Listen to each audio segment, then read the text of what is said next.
Minimum mark അടിസ്ഥാനമാക്കിയുള്ള 8ാം class പരീക്ഷാ ഫലം മന്ത്രി വി ശിവൻകുട്ടി പ്രഖ്യാപിച്ചു. ഹിന്ദിയിലാണ് കൂടുതൽ പേരും പിന്നിലായത്. അല്ല ബാബുമാഷെ, ഹിന്ദി ഇത്ര ടഫാണോ? ഹിന്ദി ഇത്ര ടഫല്ല. പഠിക്കാനുള്ള എല്ലാ വിഷയങ്ങളിലും വെച്ചിട്ട് ഏറ്റവും എളുപ്പമായ വിഷയം ഹിന്ദിയാണ്. പിന്നെ എന്തുകൊണ്ട് ഇങ്ങനെ സംഭവിച്ചിട്ടുണ്ടാവുക? അതായത് സാർ, ഹിന്ദിയെ സംബന്ധിച്ചിടത്തോളം നമ്മൾ മനസ്സിലാക്കുമ്പോൾ ഒരുപാട് കുട്ടികളെ സംബന്ധിച്ചിടത്തോളം ഏറ്റവും ടഫായ വിഷയമായിട്ടാണ് കുട്ടികൾ പറയുന്നത്. തീർച്ചയായും ഞാൻ പറയുന്നത് നമുക്ക് പഠിക്കാനുള്ള വിഷയങ്ങളിൽ ഏറ്റവും എളുപ്പമായതാണ്. പക്ഷെ എന്താണെന്ന് വെച്ചാൽ ഹിന്ദിയിൽ പഠിക്കേണ്ടുന്ന രീതിയിലല്ല പഠിക്കുന്നതെങ്കിൽ അത് ടഫായി മാറും. തുമ്പിയെ കൊണ്ട് കല്ലെടുക്കുന്ന പോലെയാണ് കുട്ടികളെ സംബന്ധിച്ചോളം ടെക്സ്റ്റ് ബുക്ക് തുറന്നിട്ട് വായിക്കാൻ പറയുന്നത്. അപ്പോൾ കുട്ടികൾ എങ്ങനെ പഠിക്കണം, ഏത് രീതിയിൽ പഠിക്കണം എന്നതിനെ കുറിച്ച് കുട്ടികൾക്ക് ഒരു ഐഡിയ ഇല്ല. അതാണ് ഈ ഭാഷ പഠിക്കുന്നതിന് പ്രയാസപ്പെടുന്നത്.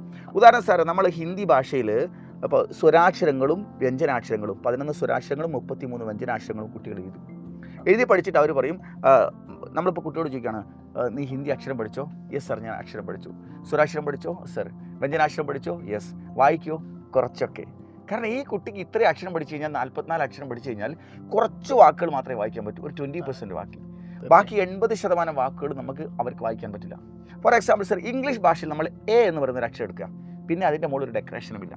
അതുപോലെ ഹിന്ദി ഭാഷയിൽ നമ്മൾ ക എന്ന് പറയുന്ന അക്ഷരം എടുക്കുക, കുട്ടി ഈ കാ ഖ ഖ ഖ ചാ ചാ ചാ എന്നൊക്കെ പഠിച്ചു. പക്ഷേ ക എന്ന് പറയുന്ന അക്ഷരത്തെ ക ക കി കി കു കു കൃ കെ കൈ കോ കൗ കം ക ഇങ്ങനെ 13 അക്ഷരങ്ങളിലേക്ക് മാറ്റാനുണ്ട്. അത് കുട്ടി പഠിക്കാതെ ഈ അക്ഷരം വെച്ചിട്ട് പഠിക്കുന്നു. അപ്പോൾ സ്വരാക്ഷരവും വ്യഞ്ജനാക്ഷരവും മാത്രമുള്ള ഒറ്റ പേജിലുള്ള അക്ഷരം പഠിച്ചു കഴിഞ്ഞാൽ കുട്ടിക്ക് ഹിന്ദി അക്ഷരം പഠിക്കാൻ പറ്റില്ല. ഇതേപോലെ സിമ്പിൾ ആണെങ്കിൽ ഹിന്ദി സിമ്പിൾ ആണ് എന്നാണ് ബാബുമാഷി. അതായത് ഓരോ അക്ഷരത്തിനും സാർ നമ്മൾ അങ്ങനെ 13 ആക്കി മാറ്റുമ്പോൾ 481 അക്ഷരം നമ്മൾ പഠിക്കാനുണ്ടാവും. 481 അക്ഷര രൂപങ്ങൾ.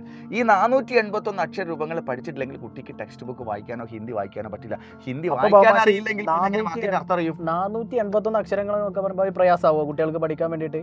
സാർ, 481 അക്ഷരങ്ങൾ എഴുതാൻ ഒരുപാട് പേജുകൾ വരില്ലേ എന്നൊക്കെ കുട്ടികൾ ചിന്തിക്കും. തീർച്ചയായും ഉറപ്പല്ല, നമ്മൾ സാധാരണ എഴുതിയാൽ തന്നെ ഒരുപാട് പേജുകൾ വരില്ലേ? ഇല്ല സാറേ, നമ്മൾ ഒരു A4 ഷീറ്റിന്റെ 2 പുറവും എഴുതി കഴിഞ്ഞാൽ നമുക്ക് 481 അക്ഷരം കിട്ടും. അതായത് ഒരു വരിയിൽ നമ്മൾ ക എന്ന് പറഞ്ഞ അക്ഷരം എഴുതി കഴിഞ്ഞാൽ നമ്മൾ ക ഖ കി കി കു കു കൃ കെ കൈ കോ കൗ കം ക, പിന്നെ ഘ ഘ ഘ ഗി ഗി ഗു ഗു, അങ്ങനെ അവസാനം ഹ ഹ ഹി എല്ലാ അക്ഷരങ്ങളും ആക്കുമ്പോൾ ആദ്യത്തെ പേജിൽ ഒരു 20 വരി എഴുതാം, മറുവശത്ത് ഒരു 17 വരി എഴുതുക. അപ്പോൾ 481 അക്ഷരമായി.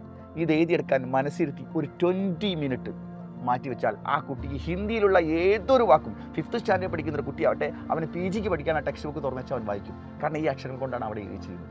പിന്നീടാണ് നമ്മൾ വാക്കിന്റെ അർത്ഥങ്ങളേക്ക് പഠിക്കുന്നത്. അപ്പോൾ ഇത്ര ലളിതമാണ് ഹിന്ദി എന്നാണ് സാർ പറയുന്നത്. മാത്രമല്ല പിന്നീട് നമ്മൾ വാക്കുകൾ സാർ എഴുതാനും വായിക്കാനും പഠിച്ചു കഴിഞ്ഞാൽ സെന്റൻസ് ഉണ്ടാക്കാൻ, ചെറിയ ചെറിയ കുഞ്ഞു കുഞ്ഞു സെന്റൻസ് ഉണ്ടാക്കാൻ, നമ്മളെ മനസ്സിൽ തോന്നുന്ന വാക്കുകളെ ഹിന്ദിയാക്കി മാറ്റാൻ ഒരുപാട് കുട്ടികൾ പരീക്ഷ. കുട്ടികൾക്കൊക്കെ പ്രൈമറി മുതലേ ഉള്ള ഒരു ഡൗട്ടാണ് എന്ത്, ഹിന്ദി വാക്കുകളാക്കി എഴുതാനൊരു പ്രയാസം.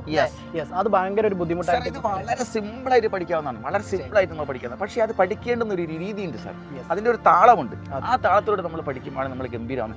ഇത്തരം കാര്യങ്ങളൊക്കെ വിശദമായിട്ട് നമ്മൾ സാർ 8ാം ക്ലാസ്സിലേക്ക് ആദ്യമായിട്ട് ഒന്നും വായിക്കാൻ അറിയാതെ ഒരു കുട്ടി വരികയാണ്. ആ കുട്ടിയെ സംബന്ധിച്ചോളം നമ്മൾ യോദ്ധാ ബാച്ചിൽ ചേർന്ന് കഴിഞ്ഞാൽ നമ്മൾ ഇത് പഠിപ്പിച്ചിട്ടേ സാർ നമ്മൾ ക്ലാസ്സിലേക്ക് പോകും. ഒരു എപ്പിസോഡായിട്ടല്ല പഠിപ്പിക്കുന്നത്, ഇത് തന്നെ കുറെ എപ്പിസോഡുകളായിട്ട് ഓരോ ഗ്രാമർ എത്രയാണോ പഠിക്കുക. അപ്പോൾ ഒരുപാട് ഉണ്ടാവും ഗ്രാമറൊക്കെ, പക്ഷെ അത്ര ഒന്നും നമുക്ക് ഒരിക്കലും കുട്ടികൾക്ക് വേണ്ടതായിട്ടുണ്ടാവില്ല. എന്താണോ കുട്ടികൾക്ക് വേണ്ടത് അത് മാത്രം പഠിപ്പിക്കും. അതിന് നമ്മൾ നിഞ്ച ബാച്ചിലേക്ക് ഒരു കുട്ടിയെ വരികയാണ്, ആ കുട്ടിക്ക് ഹിന്ദി എഴുതാനും വായിക്കാനില്ല, അവിടെയും നമ്മൾ ഇതാണ് തുടങ്ങുന്നത്. ഇനി നമ്മൾ അസ്ത്ര ബാച്ചിൽ ഒരു കുട്ടി ആദ്യമായി നമ്മൾ ചേരുക, പക്ഷെ ആ കുട്ടി ഹിന്ദി എഴുതാനും വായിക്കാൻ അറിയില്ല. അപ്പോൾ നമ്മൾ അവിടെ നിന്ന് പിറ്റേ ദിവസം പാഠമല്ല തുടങ്ങുന്നത്. ആ കുട്ടികൾക്കും LKG UKG ലെവൽ റേഞ്ചിൽ നിന്നുകൊണ്ടാണ് നമ്മൾ പാഠം പഠിപ്പിച്ചു പോകുന്നത്. അതുകൊണ്ട് തന്നെ നമ്മുടെ അസ്ത്ര ബാച്ചുകളിലും നമ്മുടെ നിഞ്ച ബാച്ചുകളിലും നമ്മുടെ യോദ്ധാ ബാച്ചുകളിലൊക്കെ ചേരുന്ന എല്ലാ കുട്ടികളും പറയുന്നത് വളരെ മനോഹരമായിട്ട് ഹിന്ദി പരീക്ഷ എഴുതാൻ കഴിഞ്ഞു എന്ന് സാർ. തീർച്ചയായും അതിൻ്റെ ഒക്കെ ഒരു മെയിൻ അടിസ്ഥാനം എന്ന് പറഞ്ഞാൽ ഗ്രാമർ പാർട്ട് നമ്മൾ ഓരോ ക്ലാസ് നമ്മൾ കൊടുക്കുന്നത്. ഇപ്പോൾ ഉദാഹരണമായിട്ട് പൃഥ്വി ബാച്ച് 5ാം ക്ലാസ്സിന് ഒരു ബാച്ചാണ്. അപ്പോൾ അവിടെ മാത്രമായിരിക്കും ചിലപ്പോൾ ഗ്രാമർ പറഞ്ഞു കൊടുക്കുക. അങ്ങനെയൊക്കെ രക്ഷിതാക്കൾക്കും കുട്ടികൾക്കും അല്ലല്ല, നമ്മൾ ഏത് ക്ലാസ്സിലേക്ക് ചേരുകയാണെങ്കിലും ഇപ്പോൾ 5th സ്റ്റാൻഡേർഡിൽ പഠിക്കുന്ന കുട്ടിക്ക് അവിടെ ആ കുട്ടിക്ക് സെന്റൻസ് ഉണ്ടാക്കാനും വായിക്കാനും വേണ്ട രീതിയിലുള്ള ഗ്രാമർ അവിടെ കൊടുക്കും. 6th സ്റ്റാൻഡേർഡിൽ എടുക്കുമ്പോൾ 5th പറഞ്ഞിട്ട് 6th പറയും.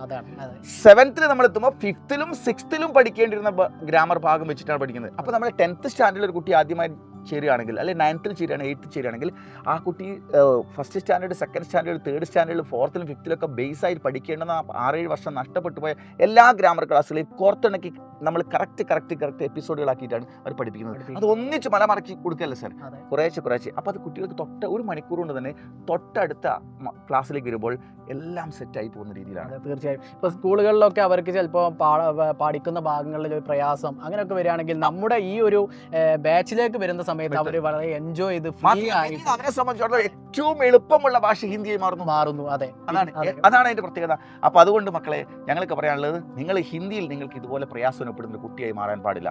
അതുകൊണ്ട് നിങ്ങൾ നമ്മുടെ എല്ലാ ഗ്രൂപ്പുകളിലും നിങ്ങളുടെ സുഹൃത്തുക്കളും ഒക്കെ വിവരം അറിയിച്ചിട്ട് നിങ്ങൾ ഏത് ക്ലാസ്സിലാണോ പഠിക്കുന്നത് ആ ക്ലാസ്സിലെ സൈലം ആപ്പ് പർച്ചേസ് ചെയ്യുക. ഉദാഹരണമായിട്ട് നമുക്ക് ഒരുപാട് ഇപ്പോൾ ഒരു ഹിന്ദിയുടെ പ്രയാസം കണ്ട് നമ്മൾ 8ാം ക്ലാസ്സിന്റെ ഒരു രീതിയിൽ, അപ്പോൾ അതിൽ നമുക്ക് വരുന്ന റിസൾട്ട് പ്രഖ്യാപിച്ച് സംസ്ഥാനത്ത് ഏറ്റവും കൂടുതൽ കുട്ടികൾ തോറ്റിരിക്കുന്നത് അല്ലെങ്കിൽ E ഗ്രേഡ് കിട്ടിയിരിക്കുന്നത് ഹിന്ദിയാണെന്നാണ്. അതൊരു ഞെട്ടിപ്പിക്കുന്ന വാർത്ത തന്നെയാണ്. തീർച്ചയായും. പക്ഷെ എന്നാലോ ഏറ്റവും ലളിതമായ ഭാഷകളിൽ ഒന്നാണ്, ഭാഷകൾ നല്ല കുട്ടികൾ പഠിക്കാനുള്ള മൊത്തം വിഷയങ്ങൾ ഏറ്റവും എളുപ്പം ഹിന്ദിയാണ്.